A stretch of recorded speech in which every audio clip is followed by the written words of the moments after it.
There's no Sexworld on the corner no more.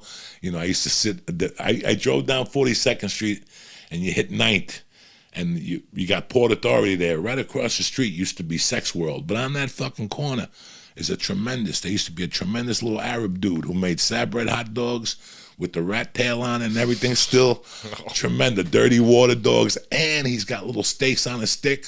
Little cat meat on a stick. Let me tell you something. Listen. Usually I wouldn't eat that shit. That motherfucker gives you the meat with a piece of bread on top, and you put some Frank's hot sauce on that motherfucker. Oh, Lordy. I couldn't wait to catch a bus in New York. When I lived here in the fucking 90s and 80s, I couldn't wait to get a bus, because the first thing I'd do, I would take my hunger right to that motherfucker. I'd open up with like 4 Sabret hot dogs, and then I'd open up with like 2 or 3 steaks on a stick. So you guys wonder how I got the 418 and 2 cans of fucking Coke. And then I would go to Harlem and get weed and eat Cuban food up in Harlem, and then come back to Port Authority and smoke another fuck and eat some more steak on a stick. That guy wasn't there no more. And across the street from there used to be a thing called Sexworld.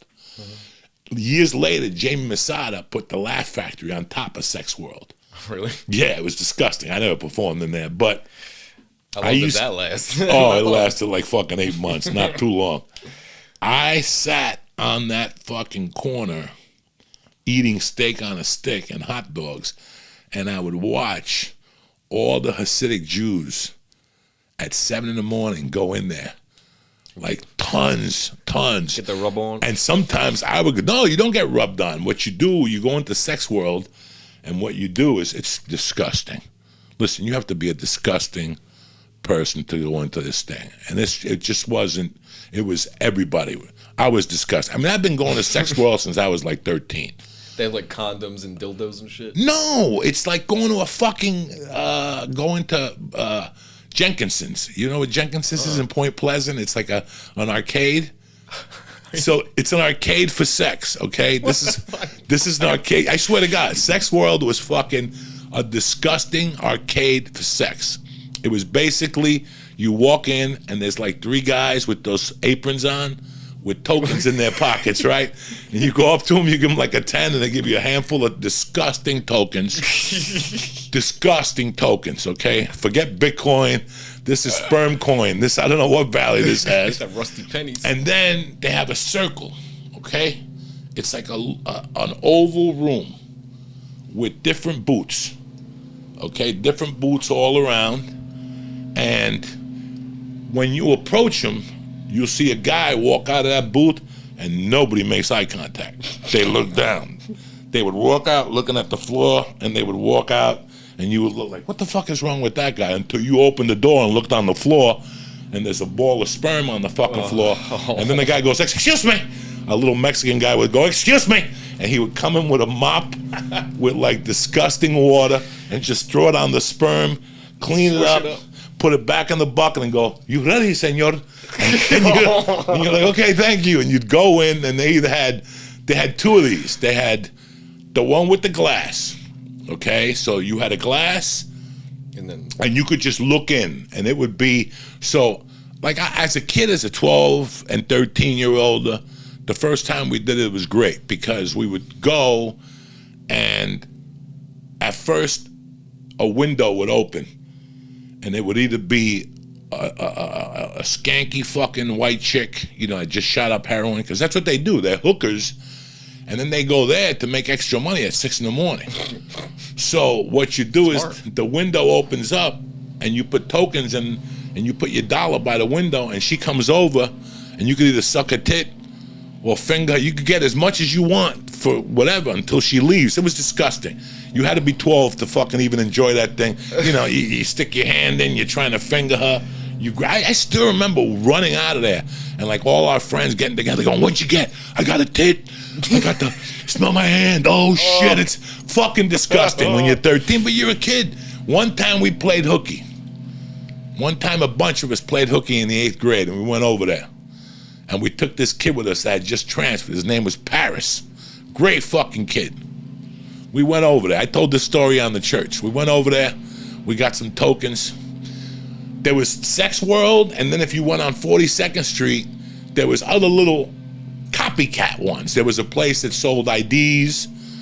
You could buy IDs for, to go to clubs and shit like that. They had all that shit there. I'm talking about the 70s. To see it now and what was going on then, it's 2 different fucking years. Like, and now, with what's going on in the city, that Disney store they got on 42nd Street, close it. Let's go back to Sexworld. Not that I would go there, but that's what people really fucking wanted anyway.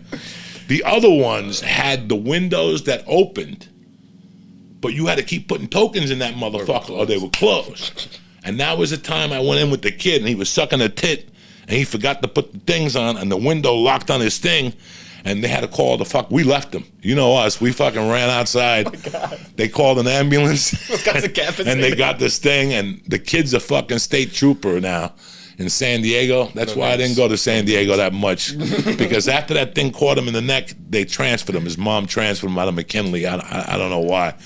But we were going to Sexworld as fucking kids, and it was disgusting then. But we could look in, as a kid, when you're 13, you don't know what the fuck you're looking at. You think you know about sex. You have no idea. So what it would be a room, you go in there, there's a window. There was 3 different styles.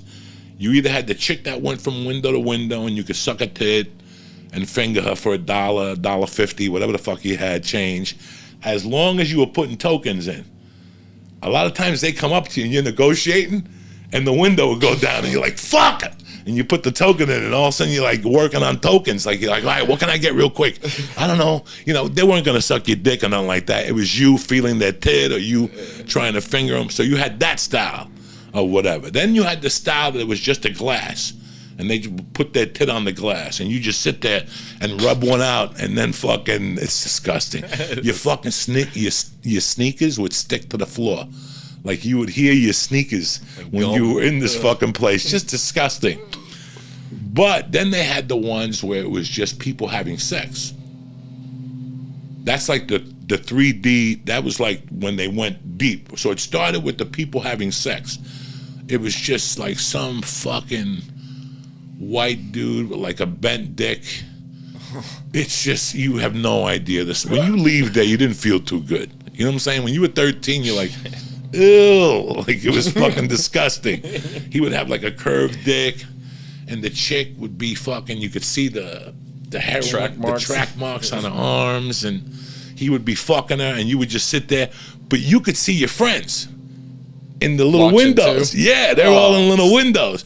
And you could tell who's jerking off. You know what I'm saying? So you got to keep your shit straight. Like, if you fucking, you gotta like jerk off cappuccino from this position over here, like just make believe like nothing was going on.